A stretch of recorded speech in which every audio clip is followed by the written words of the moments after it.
Interesting.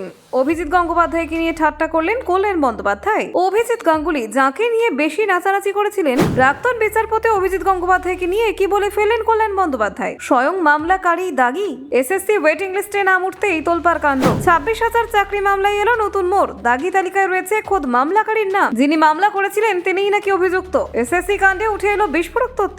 দাগি দাগি করে আদালত, শিশির নিজের নামই রয়েছে তালিকায়। বিরাট চাঞ্চল্য ছড়ালো এসএসসিতে। ব্রাত্য বসুর পর এবার কল্যাণের বিস্ফোরণ। এসএসসি নিয়ে ফের রাজনৈতিক ঝড়। কাকে বিশ্বাস করবে চাকরি প্রার্থীরা? এসএসসি ওয়েটিং লিস্ট প্রকাশ হতেই দাগি তালিকায় জলজল করছে মামলাকারীর নাম। দেখুন ঠিক কি ঘটল।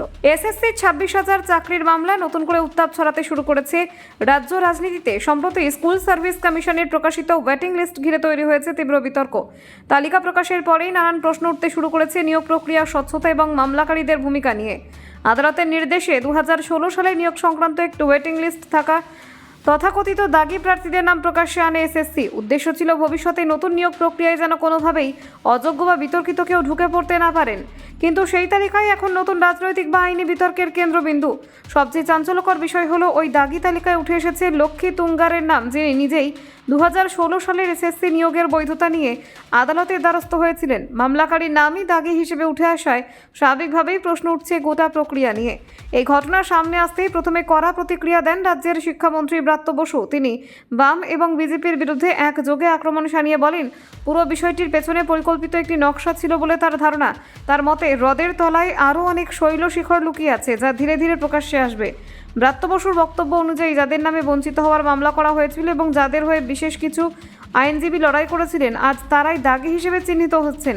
এই বিষয়টি গোটা বিতর্ককে আরও জটিল করে তুলেছে বলে মত শিক্ষামন্ত্রীর। এরপর এই প্রসঙ্গে মুখ খুলেছেন তৃণমূল সাংসদ এবং আইনজীবী কল্যাণ বন্দ্যোপাধ্যায়। তিনিও একই সুরে বামপন্থী আইনজীবীদের নিশানা করে বলেন, যাদের দাগি বলে তুলে ধরা হয়েছিল তাদের মধ্যেই একজন হলেন লক্ষ্মী তুঙ্গা। কল্যাণ বন্দ্যোপাধ্যায়ের দাবি, সুপ্রিম কোর্ট পর্যন্ত যারা দাগি দাগি করে আন্দোলন করেছিলেন তাদের মধ্যেই আজ দাগি তালিকায় নাম উঠে আসছে। তিনি বিশেষভাবে প্রাক্তন বিচারপতি অভিজিৎ গঙ্গোপাধ্যায়ের নাম টেনে এনে বলেন, যাকে নিয়ে একসময় বেশি মাতামাতি হয়েছিল তার মামলাকারীর নামই আজ তালিকায় রয়েছে। এখানেই থামেননি কল্যাণ। তার বক্তব্য, এমন আরও অনেক উদাহরণ সামনে আসতে পারে। যাদের নিয়ে সিপিএমের আইনজীবীরা মামলা করেছিলেন তাদের মধ্যে থেকে একের পর এক দাগি বেরিয়ে আসছে, যা খুবই ইন্টারেস্টিং বলে মন্তব্য করেন তিনি। তীব্র কটাক্ষ করে কল্যাণ বন্দ্যোপাধ্যায় বলেন, এই আইনজীবীরা নিজেদের কোনো মক্কেলকেই চাকরি দিতে পারেননি। তার অভিযোগ, শুধু কাঁচি চালিয়ে চাকরি কেটে গেছেন তারা, ফলে বহু মানুষের জীবনে অনিশ্চয়তা নেমে এসেছে। উল্লেখযোগ্যভাবে 2025 সালের এসএসসির নতুন নিয়োগ প্রক্রিয়া নিয়ে একদল চাকরি প্রার্থী কলকাতা হাইকোর্টের দ্বারস্থ হন। সেই মামলার শুনানিতে বিচারপতি অমৃতা সিনহা নির্দেশ দেন 2016 সালের ওয়েটিং লিস্টে থাকা দাগি প্রার্থীদের নাম প্রকাশ করতে হবে। বিচারপতির নির্দেশের মূল উদ্দেশ্য ছিল নতুন নিয়োগ প্রক্রিয়ায় যাতে একজনও অযোগ্য বা দাগি প্রার্থী ঢুকতে না পারেন।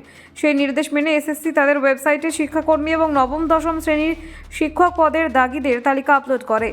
তালিকা প্রকাশের পর দেখা যায় সেখানে স্পষ্টভাবে নন্দীগ্রামের লক্ষ্মী তুঙ্গারের নাম রয়েছে। এই তথ্য সামনে আসতেই নতুন করে বিতর্ক দানা বাঁধে রাজ্য রাজনীতিতে। Bureau report, news prime Times.